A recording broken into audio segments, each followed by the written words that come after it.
बिस्मिल्लाहिर्रहमानिर्रहीम। इब्तिदा है रब्बे जलील के बाबरकत नाम से जिसने हमें ज़िंदगी के एक और ख़ूबसूरत दिन से नवाजा। अस्सलाम वालेकुम, मैं हूं अहमद हुसैन और मैं आज आपके लिए लाया हूं टी केक की रेसिपी। तो आज की इस रेसिपी में मैं आपको बताऊंगा कि किस तरह हम एक परफेक्ट टी केक घर पर बना सकते हैं और वो कौन सी गलतियां होती हैं जिनको करने से हमारा केक सही नहीं बन पाता। तो चलिए आज की इस रेसिपी को स्टार्ट करते हैं।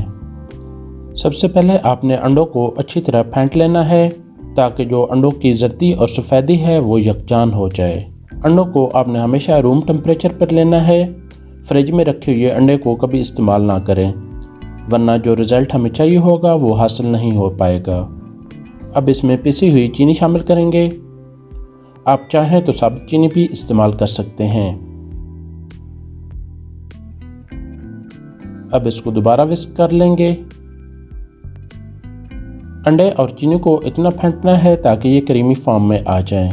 जब तक ये क्रीमी फॉर्म में ना आ जाएं, उस वक्त तक आपने इसके अंदर कुछ शामिल नहीं करना। जितने अच्छे तरीके से आप इसको फेंटेंगे केक इतना ही नरम बनेगा। ये काम आप इलेक्ट्रिक बीटर से भी कर सकते हैं, इससे काम जल्दी हो जाता है। अंडे और चीनी अच्छी तरह बीट हो चुके हैं। अब इसमें ज़र्दा रंग डालेंगे और इसको दोबारा बीट करेंगे ताकि ज़र्दा रंग मिक्स हो जाए।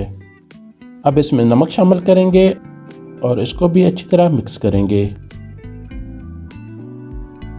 अब इसमें कुकिंग ऑयल शामिल करेंगे और इसको भी अच्छी तरह बीट करेंगे।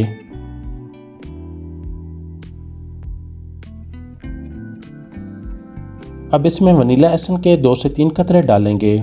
वनीला एसेंस ज़्यादा नहीं डालना क्योंकि इसकी खुशबू बहुत तेज़ होती है। ये इसलिए हम डालते हैं ताकि जो अंडों की मखसूस बू है वो ना आए। और अब इसको अच्छी तरह विस्क कर लेंगे। अब इसमें मैदा डालेंगे। आधा मैदा पहले डालेंगे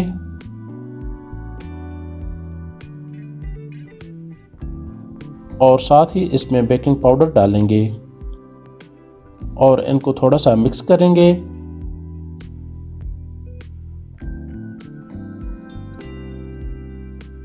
अब बकाया मैदा इसमें डालेंगे।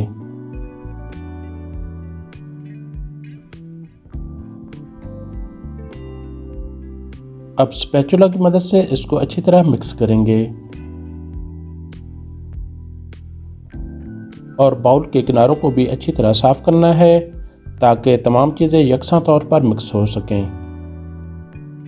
और इस तरह बैटर तैयार हो चुका है। अब इसमें कटी हुई किशमिश डालेंगे और इस तरह आपने इसको काट लेना है।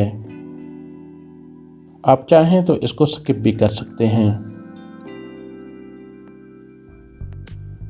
और इसको भी आपने मिक्स कर लेना है। और इस तरह बैटर हमारा रेडी है। अब इसको बेकिंग मोल्ड में डालेंगे। अगर आपके पास ये वाला मोल्ड नहीं तो इसकी जगह आप कोई भी सिल्वर या स्टील वाला गोल या चौरस बर्तन भी इस्तेमाल कर सकते हैं। अब इसके पेंदे पे हल्का सा कुकिंग ऑयल लगाएंगे और इस तरह हाथ या ब्रश की मदद से इसको फैला लेंगे और इसी तरह इसकी साइड्स पर भी ऑयल लगा देंगे। अब इसके ऊपर बटर पेपर या पार्चमेंट पेपर लगाएंगे।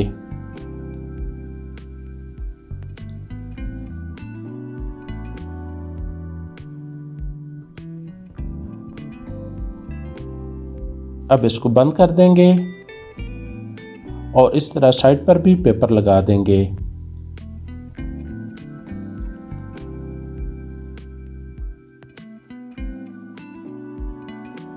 अब इसमें हम बैटर डालेंगे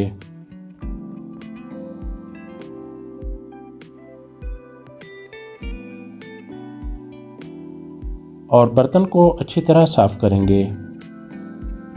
अगर बैटर बहुत ज़्यादा गाढ़ा हो तो आपने इसमें 2 से 3 खाने के चम्मच दूध के डाल देने हैं।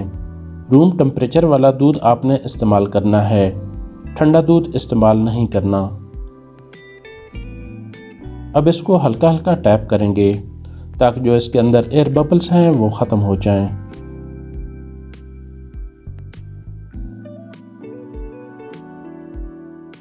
अब इसके ऊपर मोटे कुटी हुई बादाम छिड़क देंगे